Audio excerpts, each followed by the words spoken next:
وزیر اعلیٰ خیبر پختونخوا محمد سہیل آفریدی کے خلاف الیکشن کمیشن آف پاکستان میں جمع کرائی گئی مبینہ درخواست جعلی، بوگس اور بے بنیاد نکلی۔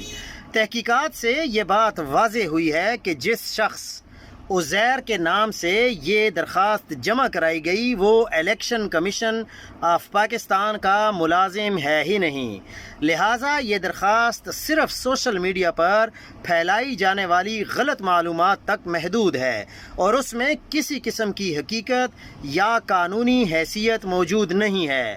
اب چونکہ سہیل آفریدی کے خلاف ہر محاذ پر جنگ چھیڑ دی گئی ہے، سہیل آفریدی کے نروز کا ٹیسٹ لیا جا رہا ہے کہ کیا پتہ یہ کوئی بڑی غلطی کرے اور اس قسم کی کوئی غلطی کرے کہ اس کو ہم نااہل قرار دے دیں، لیکن سہیل آفریدی بالکل ٹھیک طریقے سے چل رہا ہے اور اپنے آپ کو ہوش سے کام لے رہا ہے، بلکہ جوش سے کام نہیں لے رہا تاکہ اس کو کوئی نقصان نہ ہو اور اس کی کوئی سیاسی خودکشی ثابت نہ ہو جائے۔ کوئی بھی حرکت